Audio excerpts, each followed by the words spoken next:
আজ আমরা জানব নীলষষ্ঠীর অজানা কাহিনী। চৈত্র মাসের কাঠফাটা রোদ, চারপাশ গরমে খাখা করছে, তবুও মায়েদের মুখে এক ফোঁটা জল নেই।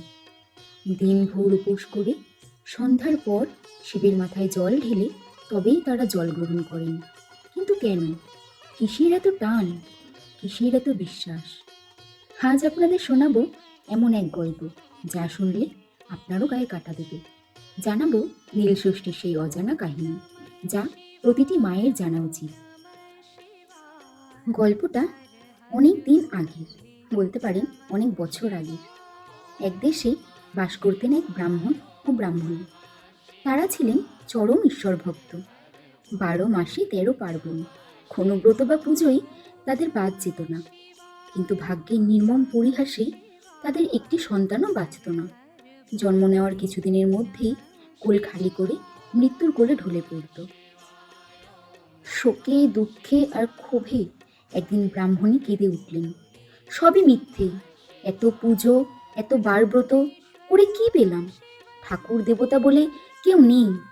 দুঃখে অভিমানে তারা ঠিক করলেন সব ছেড়ে ছুড়ে দিয়ে তারা কাশী চলে যাবেন। মনের জ্বালায় একদিন নদীর তীরে এসে তারা জীবন শেষ করে দেওয়ারও সিদ্ধান্ত নিলেন। ঘাটের ধারে বসে দুজনে যখন হাউ হাউ করে কাঁদছেন, তখন সেখানে এলেন এক বৃদ্ধা। জিজ্ঞাসা করলেন, কি হয়েছে বাছা, তোরা কাঁদছিস কেন? ব্রাহ্মণী তার বুক ফাটা কান্নার কথা, সব সন্তান হারানোর কথা খুলে বললেন তাকে। সব শুনে বৃদ্ধা মৃদু হেসে বললেন, তোরা সব ব্রত করিস ঠিকই, কিন্তু মনে যে বড় অহংকার। শুধু নিয়ম মানলেই কি হয়? ভগবানের উপর বিশ্বাস থাকা চাই, মন পবিত্র থাকা চাই। তোরা কি নীলষষ্ঠী করেছিস? ব্রাহ্মণী অবাক। সে আবার কি মা? কই, সেই ব্রত তো আমরা জানি না। তখন সেই বৃদ্ধা, যিনি আসলে ছিলেন স্বয়ং মা ষষ্ঠী, তাদের এই ব্রতের নিয়ম শিখিয়ে দিলেন। বললেন, সমগ্র চৈত্র মাস সন্ন্যাস করে শিবের পুজো করবি।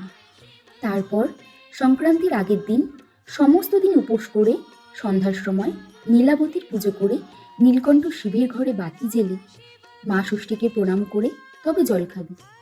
যারা নীলষষ্ঠী করে তাদের ছেলে মেয়ে কখনো অল্প বয়সে মরে না।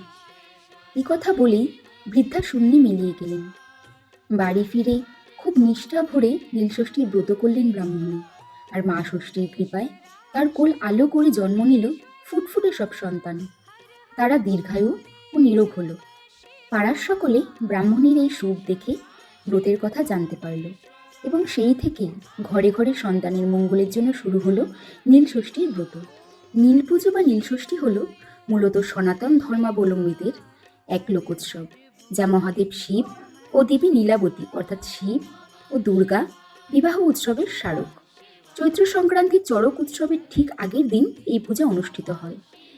এই দিন নীল সন্ন্যাসীরা লাল কাপড় পরে, মাথায় পাগড়ি বেঁধে, গলায় রুদ্রাক্ষের মালা আর হাতে ত্রিশূল নিয়ে বাড়ি বাড়ি ঘোরেন। গৃহস্থ মহিলারা উঠানে আলপনা দিয়ে নীলকে আহ্বান করে বসান। তখন ঢাক ঢোল বাজিয়ে সন্ন্যাসীরা গেয়ে ওঠেন শিবের বিয়ের সেই বিখ্যাত গান। মায়েদের কাছে সন্তানের চেয়ে বড় আর কিছুই নেই, আর সেই সন্তানের দীর্ঘায়ু, মঙ্গল ও সুস্থতার জন্যই যুগ যুগ ধরে চলে আসছে এই পবিত্র নীলষষ্ঠী। আপনার সন্তানের জন্য রইল অনেক অনেক আশীর্বাদ ও শুভকামনা। জয় মা ষষ্ঠী, জয় বাবা ভোলানাথ।